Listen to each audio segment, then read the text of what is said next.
اللہ ان کو ذلیل و خوار کرے گا اور ان پر رسوائی اور محتاجی کو مسلط کر دے گا. ان کی کوئی تحریک بغاوت نہ اٹھے گی مگر پیٹھ میں وار کی صورت. یعنی جب بھی حملہ کریں گے کہاں سے کریں گے؟ پیٹھ سے.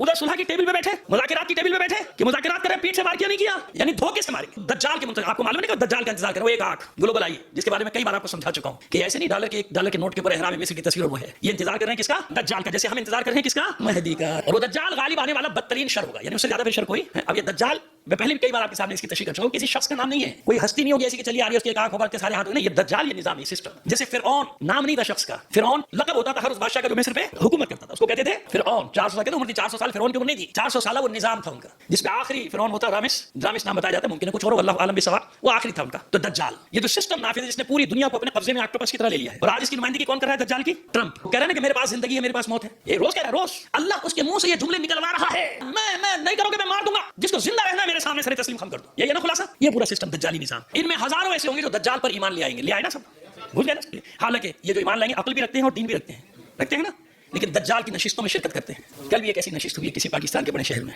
یہاں لبرل, سیکولر, روشن خیال, مذہبی لوگ سب جمع ہوئے کہ نہیں اسلام تو بڑا پروگریسو اور لبرل, آزاد, اور میں کیا کیا اشارے دوں آپ کو, ہوشیار رہا کرو. ہوئی ایسی بڑی نشستیں آج کل یہاں جو دجال پر ایمان لا چکے, جو کہتے ہیں خامخواہ میں تم نکلے ہو, کوئی نہیں لڑ سکتا امریکہ سے, پاگل ہے یہ, بے وقوف ہے, احمق ہے نا, چلتا ہے نا. وہ اتنی بڑی طاقت, وہ اس سے کیا لڑیں گے, لڑ رہے ہیں نا. تاریخ میں پہلی بار کتنی طاقتوں سے اکیلا لڑ رہا ہے, تاریخ بشریت میں اکیلا ایران, اور سب کے نام دیے, پورا گھیرا دیا ہوا کہ کتنے ملکوں سے اکیلا لڑ رہا ہے, چومکھی لڑا اور سب طرف مار. مولا فرماتے ہیں جفر میں مذکور ہے کہ قسم ہے اس ذات کی جس نے دانے کو شگافتہ کیا. مولا قسم کھائے تو کیا بات ہوگی, قسم ہے اس ذات کی جس نے دانے کو شگافتہ کیا اور جان کو پیدا فرمایا, روح کو, جان کو پیدا کیا. اللہ کا جھنڈا ہوگا, یعنی اللہ کا پرچم ہوگا, اور اس کے ساتھ ایسے پرچم ہوں گے جو جب سے اللہ کے حکم سے بلند کیے گئے ہیں کبھی سرنگو نہیں ہوں گے. یعنی جب وہ پرچم بلند کر لیں گے تو کبھی کوئی ان کو سرنگو نہیں کر سکتا. یہ ایسے مرد ہوں گے کہ جن کے دل لوہے سے بھی زیادہ سخت ہوں گے. اور جو میں کہتا ہوں نا کہ مضبوط رہو, اپنے اعصاب پہ قابو رکھو, کچھ نہیں ہوا. اللہ ہے نا, پھر کیا مسئلہ ہے؟ اسلام ہے, مسئلہ نہیں. امام زمانہ ہے, پھر کیا پرواہ ہے؟ مولا علی چلے گئے, یعنی شہادت ہوئی, سر پہ ضربت لگی, امام حسن کی شہادت ہوئی, امام حسین کی ہوئی, کیا ہوا؟ اسلام ختم ہو جائے گا؟ پھر یہی تو سمجھا رہے ہیں. ان کے دل کیسے ہوں گے؟ لوہے سے بھی زیادہ سخت ہوں گے. اگر انہیں پہاڑوں پر چڑھا دیا جائے تو وہ ان پہاڑوں کو بھی اپنی جگہ سے ہٹا دیں گے. وہ اپنے جھنڈوں اور اپنے ہتھیاروں کے ساتھ کسی یہودی بستی کا رخ نہیں کریں گے مگر اسے ویران کر ڈالیں گے. ایسا انتقام اللہ ان کے ہاتھوں سے دلوائے گا.